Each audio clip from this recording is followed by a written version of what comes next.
বন্ধুরা, ফেনীতে আবারও ভয়াবহ বন্যা শুরু হয়েছে।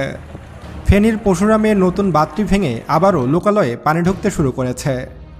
এর বাইরে আরও 3টি স্থানে বাঁধ ভেঙে লোকালয়ে পানি ঢুকে সবকিছু তলিয়ে দিচ্ছে। আজ 9 তারিখ সকাল থেকে ফেনীর বিভিন্ন স্থানে ভারী বৃষ্টিপাত হচ্ছে। এমনকি ফেনীর মোহরী নদীর পানি বিপদসীমার উপর দিয়ে প্রবাহিত হচ্ছে।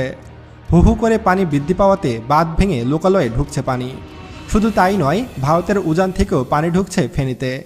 আপনারা হয়তো জানেন যে ফেনী কিন্তু প্রতি বছরই কম বেশি বন্যার পানিতে ডুবে থাকে। আর এবার আরও ভারী বৃষ্টিপাত ও ভারত থেকে আসা পানিতে সব কিছু যেন ধ্বংস হয়ে যাচ্ছে। আপনারা এখন আমাদের ভিডিও ফুটেজে দেখতে পাচ্ছেন কিভাবে একের পর এক বিল্ডিং ও একের পর এক দোকানপাট নদীর পানিতে তলিয়ে যাচ্ছে। সব কিছু মিলিয়ে বর্তমানে কোমর সমান পানির নিচে তলিয়ে গেছে ফেনী শহর।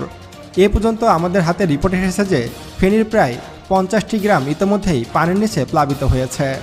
এমনকি হু হু করে পানি আরও বৃদ্ধি পাচ্ছে। যে কোনো সময় বন্যা আরও ভয়াবহ রূপ ধারণ করতে পারে। কোথাও দাঁড়ানোরও জায়গা নেই, এমনকি খাবার পানির টিউবওয়েল শুদ্ধ ডুবে গেছে। সব কিছু মিলিয়ে বর্তমানে ফেনীর প্রায় কয়েক হাজার মানুষ বাসস্থান ছাড়া গৃহহীন হয়ে গেছে। বিশেষ করে টানা বর্ষণ ও মোহরী নদীর পানি বৃদ্ধি পাওয়ায় ফেনীর পরশুরামে বন্যা পরিস্থিতির মারাত্মক অবনতি হয়েছে।